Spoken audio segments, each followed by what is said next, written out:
So the story begins with a boy sitting in jail and facing execution in just a few hours. But at this time, he's completely relaxed, as if he's not worried at all. But a priest comes to meet him and is surprised to see him. How can someone be so relaxed before death? He even asks Bucket this question. Bucket smiles and says, "Then listen to my story. I only have 4 hours. What will happen to my life after that? I don't know.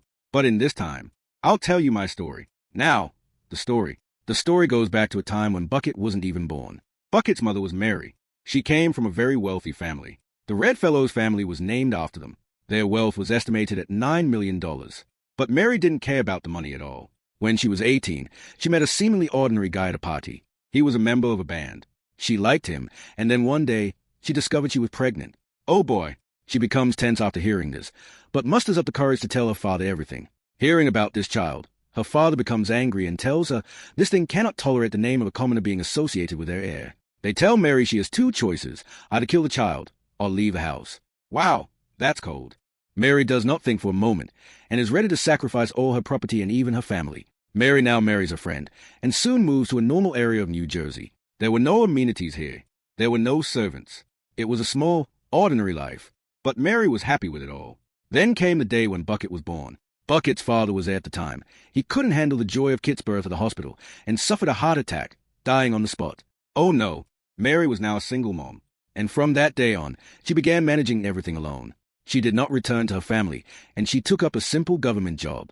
Although the pay was meager, she was trying to give Bucket the life she once wanted. Yes, she enrolled Bucket in the same school where all the children in her family attended. She taught Bucket to play the piano. He was educated. He was dressed in the best clothes, and groomed mentally and physically, as if he were a rich kid. She knew that one day, Bucket would have to return to the world she came from. Here, Bucket falls in love with Julia, a classmate with whom he hopes to be friends. But we all know where that leads. But Julia wasn't interested in Bucket, because she was so rich and beautiful. Bucket, of course, seemed rich too. But Bucket didn't ask her out. But he had told the truth, saying he lived in a small area of New Jersey. This was why Julia had distanced herself from him.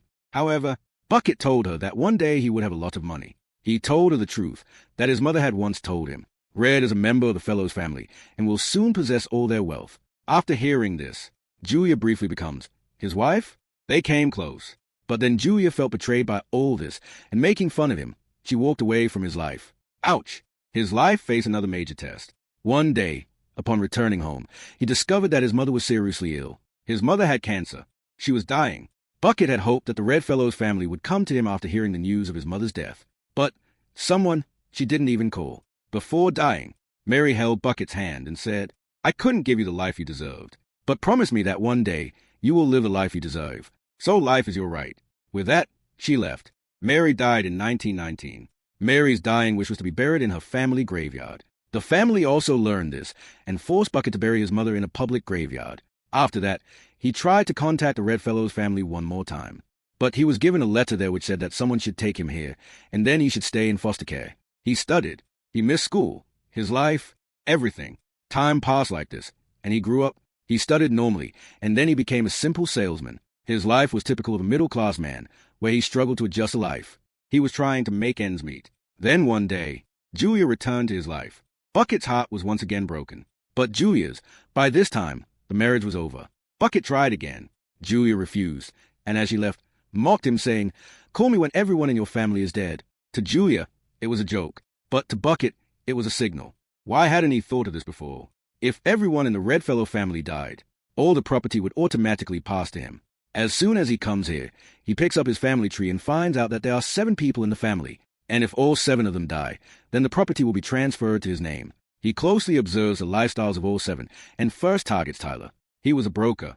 Now, such a large family, he was from a financial district. He had a right to be there. He goes to a party hosted by Tyler, where Tyler makes a stylish entrance in a helicopter. Fancy. He throws money around.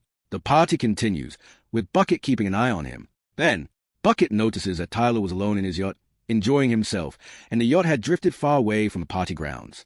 The fact that Tyler was alone, he didn't know people. Bucket saw this as a perfect opportunity. He also took a water scooter to his yacht and pulled the anchor off Tyler's yacht. He throws it overboard, ties the anchor rope to Tyler's feet, and walks away.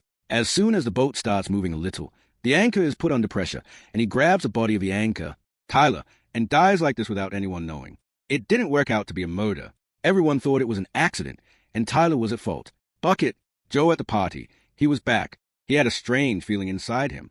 As difficult as he'd imagined it would be, it wasn't at all. It was all quite easy. He was both scared and surprised. Bucket even goes to Tyler's funeral, completely unfazed, as if he hadn't done anything. And there, he even meets Tyler's dad. He calls himself a very decent man. He even reveals the truth to Tyler's dad. He is Mary's son. Upon hearing this, the man is deeply shocked and begins to treat Bucket with even more respect. He also apologizes to Bucket, knowing that he has been very protective of Bucket. Interesting. He tells her, "I'm very courageous. We were wrong. We couldn't even help her. But today, if you stand in front of me, now that you're here, I want to get over the guilt I feel for not helping Mary. You're in my office. You could do your son's job. You could become a financier." Although Bucket didn't know how to do it, he readily agreed. Not in the Redfellow family. At least, Redfellow, he got the opportunity to work in the office.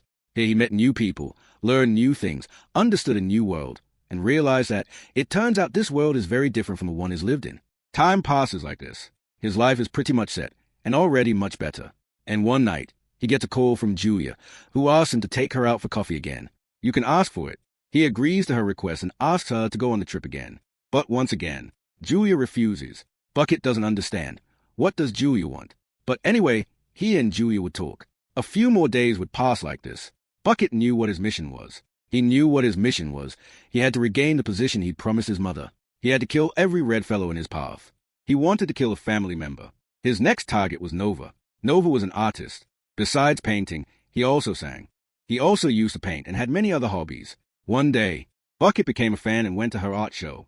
Bucket admired many of her works, so soon they become close. And Bucket, seizing the opportunity, reveals the truth to her. He is her cousin. Nova is delighted. He even brings her home after her shows. That's where Bucket meets Ruth. She was a friend of Mary's, and a bit different. Like Mary, she wasn't interested in wealth and such things, and because of her mother's thinking, she and Bucket developed a great understanding. It hits. Well, for now. Bucket starts to leave, but Nova tells him before leaving that he had come here with a plan. He pretends to go to the bathroom, and leaves. He would go to the workshop and mix some other chemicals into the photographic chemicals. These chemicals were such that, as soon as the light was turned on, a spark would ignite inside them, and they would explode like a bomb. No one would know that this was a planned murder. Everyone would only know that. It seems Nova's mistake is a reason behind all this. Having completed his plan, Bucket returns to his home. He left the jacket behind and went out. He did this intentionally, because he knew that Ruth would see his jacket and come to meet him. And that's exactly what happened. He's convinced they'll be friends.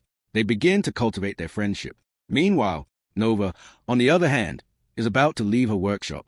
The bulb lights up, there's a spark, and then that spark causes a chemical explosion. Bucket attends a funeral with the same confidence as before. 2 FBI agents apprehend him. They question Bucket. "Do you have any connection to this family? Is it?" But Bucket flatly denies it, saying that Nova was just a friend. Anyway, life has moved on. Bucket also does a great job at his office. He learned from him, and within a few months, he had already acquired a clientele. Warren, his uncle, even gave him his own office. His life was now even better, and she had become lavish. And one day, Julia came to see him again. This time, too, she hadn't come without a purpose. Her husband suffered a significant loss in 2009. She approached Bucket for a loan to cover the losses. He even refused to give Julia a loan, because Julia had hurt him many times in his life. Hearing this, Julia becomes serious and threatens him, leaving. "Do you want to pay the loan? Or go to the police?" So far, 2 members of the Redfellow family have died. Tell me, whose turn is it next? I heard this. Bucket realized that Julia knew everything. He remained silent for the time being, but he also planned to kill a 3rd person. The plan was hatched by a man named Stephen. He was a pastor, but sold spirituality for fake money. He was also accused of money laundering in 2 countries. He had many enemies. Bucket went through with his plan and sent his assistant, dressed in his suit, to get hot dogs so that he could later fool everyone on the CCTV footage. Then, posing as a reporter, he went to Stephen's office to interview him. Under the pretense of a drug overdose, he mixed something into her supplements as soon as he got the chance. He continued to interview her for a while, but suddenly, Stephen picked up a sword and pointed it at her throat, and he asked him to tell the truth. "Who are you? The reporter whose disguise you've come here with died years ago." Bucket was already breathing heavily. He thought he was about to be caught. But here, he played a new trick and said to Stephen, "I'm actually your cousin, and I lied to get closer to you." Hearing this, Stephen became emotional and apologized, saying, "I thought someone was telling me the reporter who exposed the incident is disguised."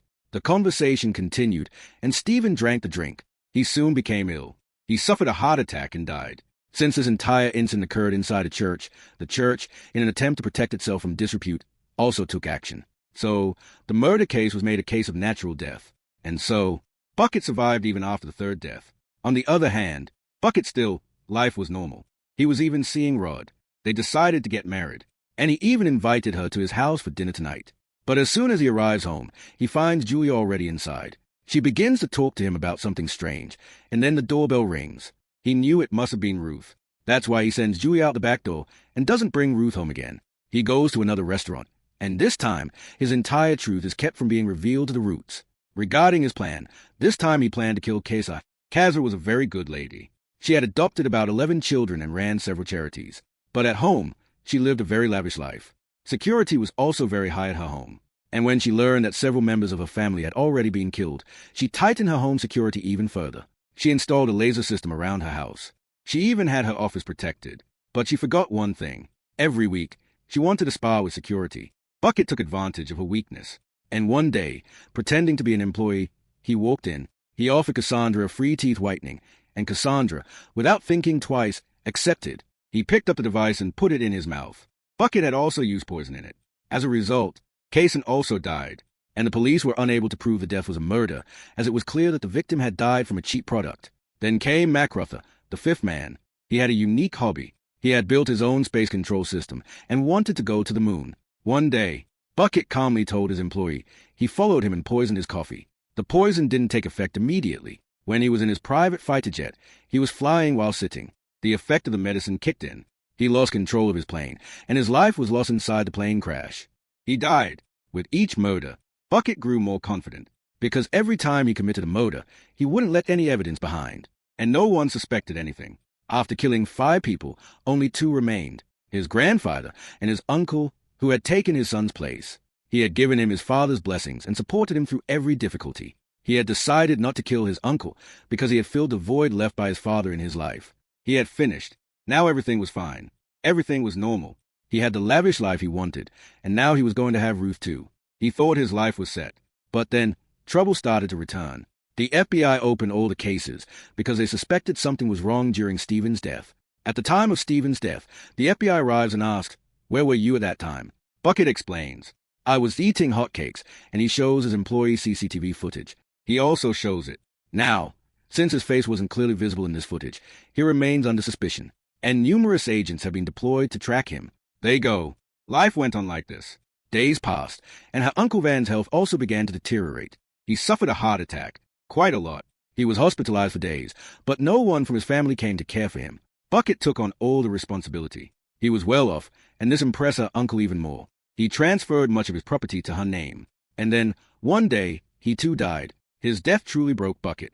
He didn't want his uncle to die. However, he quickly recovered from this grief, because now, Ruth and his, on the same day as the engagement, he received an invitation from his grandfather. He was very confused. Where should he go? He now tells Ruth the truth. He is a member of the Redfellows family, and that his grandfather has called him after many years, and he wants to go there. Ruth tells him, "I won't stop you, but I will definitely tell you to come back home before the engagement." He agrees, and now, after work, he's planning to go there when Julia suddenly appears in his office. Julia is carrying a large collection of pictures, and these pictures are of the actual Bucket. There was evidence against him for every murder he committed. She says, "My testimony alone could ruin your entire life, because I know Tyler's a very good swimmer. Then how did he drown? And the day Stephen died, you were hot dogs." Hearing this, he started sweating. She said, "If you want to avoid all this, just do one small thing. My husband still sits in his office, depressed. He needs $300,000. You go, sign this check right now and give it to him." Before Julia could tell the FBI agent, he would rush to her husband's office and give him all the money. Well, after all that, he goes to meet his grandfather and becomes very emotional when he sees him for the first time. But after, Grandpa wasn't in the mood to get emotional. He spoke directly to her and asked, "How are you getting promoted so quickly?" "Finance. I've come a long way. I bought such a nice house. What are you doing these days?" "Okay, tell me the truth. How did you kill everyone?" Hearing this, Bucket panicked once again. This time, if he didn't say anything, Grandpa would start talking himself. "Mary was my favorite daughter, and I had the greatest respect for her. Too much trust. But then what she did broke all trust. I never wanted to meet you. But today, life forced me to look at you. Today there's no one around me, only you. But I don't want to be with you, because you've driven everyone away from me. First Mary, and now my whole family. Saying this, he goes ahead and takes out an antique gun, hands it to Bucket, and tells him to finish it. Me too. Bucket picks up the gun, but he can't shoot his grandpa. He puts the gun down, and Grandpa takes it from him and tries to shoot him. Let's try. Bucket is distraught at this. He tries to save himself. He runs away, but Grandpa pursues him, firing bullets. To save himself, he enters a room and finds a bow and arrow. Bucket picks up the bow and arrow and tries to save himself. But his first arrow was wasted. To save himself, he picked up another arrow. The second arrow did the trick, and he went to. The stab wound struck his grandfather directly in the chest, killing him. This was his first time killing him. His hands were shaking. He hadn't meant to commit this murder, and the way he had done it, he would have been caught. After all that hard work, everything was ruined. He was crying, it seemed, and within a short time, the police arrived. But life played a role in his defense, and the twist was, he had committed the murder in self-defense. He did, so it was a relief. When he returned home, Ruth was furious, because it was their engagement, and how could he? He left everything out and just said that his grandfather had died. He had died this way. He had hidden this truth too. News of Grandpa's death. Ruth forgives him. Their lives take a new turn. Bucket regains all his wealth. His mother had once abandoned him. His life changes completely, and he takes Ruth with him. But Ruth is deeply uncomfortable. This life is unbearable for her. She didn't want it. She didn't want to live in this world. That's why she'd chosen Bucket over Nova. But Bucket also had this life now. Bucket was also at this party. He was happy. Suddenly, FBI agents arrive at the party and secretly arrest him.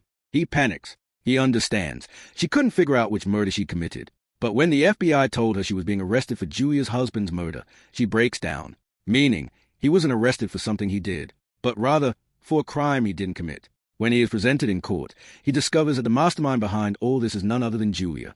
Julia, who had framed her husband's suicide case as a murder case.